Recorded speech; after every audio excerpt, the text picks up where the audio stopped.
I don't need help with that. Those 4 words almost got me kicked out of my nursing home, not because I was being difficult, not because I was rude, but because in a nursing home, saying no to help can get you in serious trouble. My name is Margaret Sullivan. I'm 78 years old. I've lived in 3 different nursing homes over the past 5 years, and I'm about to tell you the 7 things you should never say if you want to keep your life decent in one of these places. I spent 35 years as a nurse. Worked in hospitals, clinics, even ran a care home for 10 years. I thought I knew how these places worked. But living in one, that's totally different. My husband died 6 years ago. Cancer, it was fast and awful. After he passed, I tried living alone, did okay for a year, then I fell, broke my hip. Surgery went fine, but getting better didn't. My daughter said I couldn't go home. Mom, you need someone watching you all the time, just for a little while. That little while turned into 5 years. Before we go any further, please hit that like button and subscribe. This channel shares real stories from real seniors. No fluff, just the truth. And today's truth might save you from making the same mistakes I made. So let me tell you what happened when I said those 7 things and why each one almost ruined my life there. Number 1, I don't need help with that. My first week at Maple Grove, I said this all the time. I'd spent my whole life taking care of myself. Why would I stop now? Morning came. A helper knocked on my door. Time to get dressed, Mrs. Sullivan. I smiled. Thanks, but I can do it myself. She stopped. It's what we do. We help everyone. I get it, but I'm okay. Really. She left. I felt good. See, I still had some control. 2 days later, the head nurse called me to her office. Mrs. Sullivan, we're hearing you won't let us help you. I'm not saying no, I just don't need help getting dressed. She leaned in. Here's the thing. When you say no to help, it causes problems for us. If you fall while you're getting dressed and get hurt, we're the ones who get blamed. So either you let us help you in the morning or we'll need to move you somewhere else. Somewhere else. That meant a place with even less freedom. My chest felt tight, but I don't need help. That doesn't matter. This is how we do things here. I left her office shaking. That's when I got it. In a nursing home, what you need doesn't matter. Their rules do. Every time you say, I don't need help, you're not showing you can do things yourself. You're making a problem they have to deal with, and they deal with it by taking away more of your freedom. So I stopped saying it, started letting them help me even though I didn't need it. Now someone watches me get dressed every morning, just stands there while I button my own shirt. It feels stupid, embarrassing even, but I learned to smile and say thanks. Another person who lives here told me later, you can't win by fighting them. You win by going along with things until they trust you. Then you get tiny bits of freedom back. She was right. Number 2, I want to talk to the director. 3 months in, the food got really bad. I'm not picky. I ate hospital food for 30 years, but this was different. Cold eggs, meat like rubber, vegetables cooked so much they turned to mush. One night, dinner came, some kind of gray mystery dish. I couldn't tell what was in it. I called the helper. This is really bad. I want to talk to the director about the food. She got stiff. I can write down a complaint for you. No, I want to talk to her myself. She'll get back to you. That night, nothing happened. Next day, nothing. Third day, someone from the director's office stopped by. I heard you're not happy with the food? Yeah, it's gotten a lot worse. I want to talk to the DI. Rector? She smiled, but it wasn't friendly. The director only handles big stuff. Food complaints go to the kitchen manager. I'll tell them what you said. She left. I waited. 1 week, 2 weeks, nothing changed, except now my meals seemed even worse, smaller, cold when they brought them. One day I got a tray with no fork or spoon.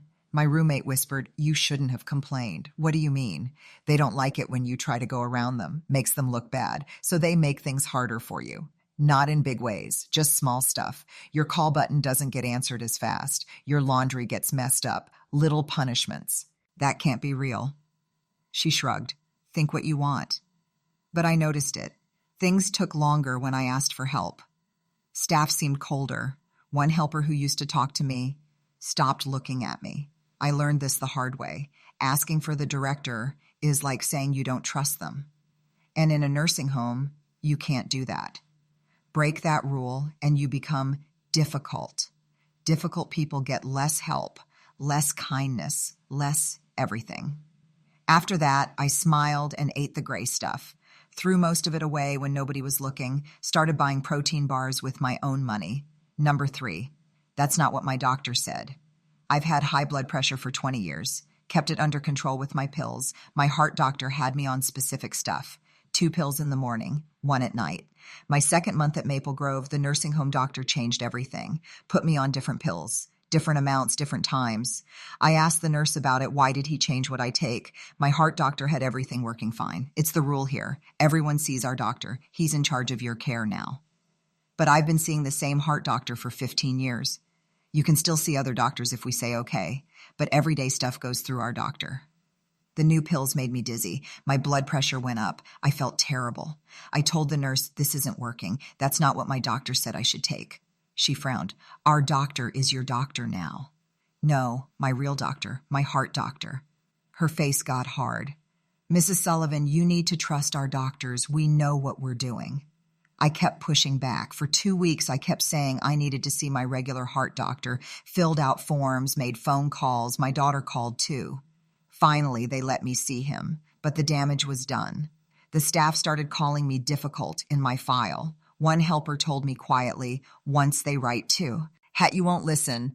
Everything gets harder. They watch you more, trust you less, think every complaint is just you being a pain. This lesson burned into my brain. Never argue with the nursing home's doctors, even when you're right, even when you feel awful. The second you say, that's not what my doctor said, you're telling them they're wrong, and they can't let that happen. Too many people would start doing it. I finally got back on my old pills, but it took 3 months. 3 months of feeling like garbage. 3 months of being watched like I might start trouble. Number 4, I'm calling my lawyer. My roommate, Dorothy, was 83. Sweet lady. Quiet. Kept to herself. One day, I came back from lunch. She was crying. What's wrong? They took my jewelry box, said I can't keep valuable stuff in the room. Did they put it somewhere safe? I don't know. They just took it. My wedding ring was in there, my mother's necklace. She was a mess. I tried to help, asked the staff. They gave me nothing. It's locked up. She'll get it back when we say so. Dorothy got mad. That's stealing. I'm calling my lawyer. She called right there, left a message with her lawyer. The next morning, everything changed. The director came to our room herself. Mrs. Henderson, we need to talk about whether you can handle your own decisions anymore. Dorothy looked confused. What are you talking about? Making threats, calling lawyers. These things worry us. We might need to check if you're still able to think clearly and make good choices. I watched Dorothy's face fall apart. I just want my jewelry back. And you'll get it, but threatening to call lawyers makes us wonder about your mental state. Dorothy never said the lawyer word again, got her jewelry back 3 days later, but she was different after that, quieter, more scared. She told me one night, they can take everything if they decide your brain isn't working right, your money, your choices, all of it. All they need is a doctor to sign a paper. This lesson scared me to death. I'm calling my lawyer is like dropping a bomb. And when you drop a bomb, they drop one back. They have bigger weapons than you. Medical tests, hearings about whether your brain works. They can say you're confused, angry, paranoid, and once that's written down, you can't fix it. I saw it happen to 3 people after that. Each one said they'd get a lawyer. Each one ended up in the locked memory unit within a few months. Maybe their brains really did get worse. Or maybe threatening the nursing home put a target on their back. I'll never know for sure. Number 5, my family's coming to visit today. This one surprised me. I love my daughter. She's busy, works full-time, has 2 kids, but she visits when she can, usually Sundays. One week, I mentioned it to the morning helper. My daughter's coming today. Around 2:00. She smiled. That's nice. But something changed. The next hour felt fake. Staff checked on me. 3 times. How are you doing, Mrs. Sullivan? Need anything? Is everything good? My room got cleaned. Fresh towels showed up. The activities person stopped by to chat about how much I was loving the programs. I didn't get it until my roommate explained. When you tell them family's coming, they put on a show. Make everything look perfect. Make sure you're happy because families ask questions, families complain, families have power. But here's the problem. That special treatment makes other people here jealous, and it teaches the staff to only care when someone's watching. The week after my daughter visited, everything went back to normal, actually worse than normal. My call button didn't get answered for 20 minutes one night. They canceled my shower twice because they said they didn't have enough people working. One helper told me straight up, we have 40 people living here. We can't treat everyone special, so we do it when families show up. That's just how it is. This lesson made me sad. Telling them about family visits creates a fake show. and shows end. The difference between visit days and regular days got so bad I stopped saying when my daughter was coming. Better to have okay care all the time than really good sometimes and really bad other times. Plus, I didn't want other people here mad at me. In a nursing home, you need friends, not enemies. Number 6, I used to be a nurse. You'd think being a nurse would help. It didn't. My first week, I tried to be helpful. A helper was having trouble moving someone from their wheelchair to the bed. I said something. If you turn her this way, it's easier on your back and hers. The helper's face went cold. I've been doing this for 5 years. I know, I was just trying to help. I've got it. Thanks. Later, the head nurse pulled me aside. Mrs. Sullivan, I know you used to be a nurse, but you're a resident now, not staff. Please don't tell people how to do their jobs. I wasn't telling anyone what to do, just trying to help. It makes staff feel like you're criticizing them. I felt stunned. I'd been a nurse for 35 years. Now I was supposed to act like I didn't know anything. But I learned fast. Every time I mentioned I used to be a nurse, staff got mad. Every time I saw something wrong and pointed it out, I became the problem. One person here was getting a bed sore. I could see it clearly. Told a helper she needs to be moved around more. The helper snapped, "Are you a doctor now?" "I'm a nurse. Used to be a nurse. You're just a resident." That hurt. But the lesson was clear. What you used to do means nothing here. Worse than nothing. It threatens them, makes you dangerous, because you can see when they take shortcuts, when they mess up, when they're not doing their jobs. Someone who knows too much is someone they need to control. I stopped talking about my past, started acting like I didn't know things, asked questions I already knew the answers to. It made life easier. But man, it felt like losing a piece of myself. Number 7, I'm fine. You don't need to check on me. This was the most dangerous thing I ever said. My second year here, I got sick. Bad cold. Maybe the flu. I felt awful, but didn't want to bother anyone. The night nurse came by. "How are you feeling, Mrs. Sullivan?"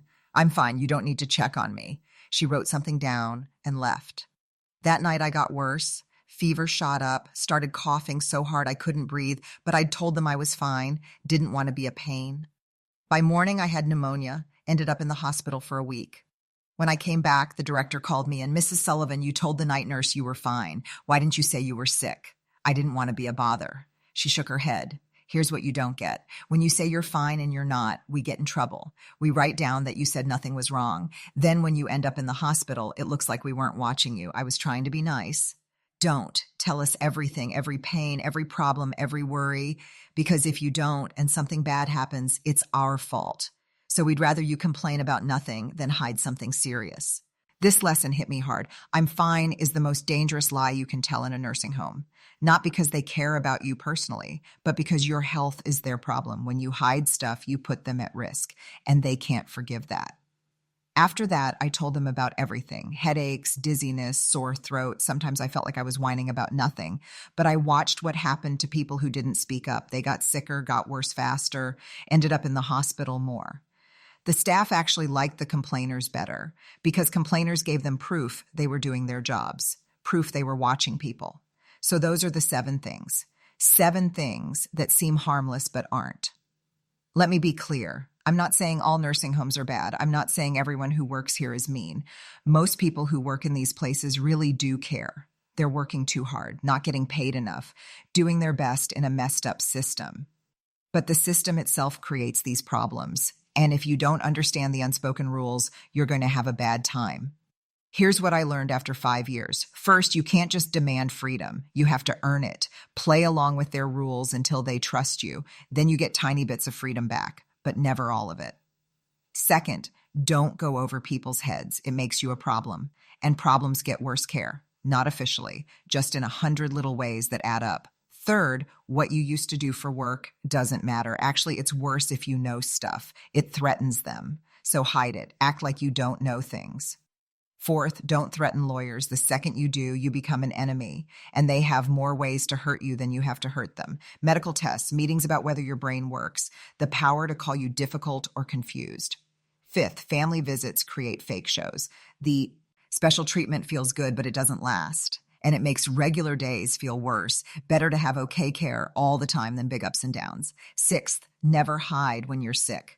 "I'm fine" is super dangerous, not because they care about you, but because your health is their problem. Tell them everything. Protect them so they don't punish you. Seventh, your self-respect comes from inside you, not from what they let you do. They can control your schedule, your pills, your activities, but they can't control how you see yourself. That's the one thing they can never take. I'm 78 years old. I live in a nursing home. I'll probably die in a nursing home. But I've learned how to survive here, not by fighting, not by demanding my rights, but by understanding the game and playing it smarter than they think I can. Some of you watching this are thinking about nursing homes. Some of you have parents or husbands or wives already living in them. Some of you work in these places. If you're going in as a resident, remember this. You're going into a world with different rules. Rules nobody tells you about. You have to learn them by screwing up, by making mistakes that cost you your dignity, your freedom, sometimes your health. Or you can learn from my mistakes. Don't say, I don't need help. Say, thanks for helping me. Don't say, I want to talk to the director. Say, can you help me with this? Don't say, that's not what my doctor said. Say, can you explain why this is different? Don't say, I'm calling my lawyer. Find other ways to fix problems. Write everything down, but don't threaten. Don't tell them when family is coming. Let it be a surprise. Don't mention what you used to do for work. Ask questions instead of giving answers. Don't say, I'm fine. Tell them about every ache and pain. Protect yourself by protecting them. These lessons cost me a lot. They cost me pride, freedom, parts of myself I'll never get back. But they also helped me survive with most of my dignity still there. They helped me stay out of the locked memory unit, helped me avoid being labeled difficult, helped me avoid being drugged up just to keep me quiet. One person commented on a video like this once and said, living in a nursing home is like being in jail, but finding ways to be the trustee instead of just another prisoner. That person got exactly what I'm saying. This isn't the life I planned. I thought I'd get old at home, die at home, never need this kind of help. But life doesn't care about your plans. So when your plans fall apart, you figure it out. You learn, you survive. And if this video helps even one person avoid the mistakes I made, then talking about these painful lessons was worth it. If this helped you, please like this video, subscribe, and share it with someone who needs to hear it. Leave a comment about what you've been through. I read every single one. Thanks for watching. And remember, getting old isn't about fighting every battle. It's about knowing which battles to fight and which ones to walk away from. Your dignity isn't about what they let you do. It's about who you choose to be, no matter what.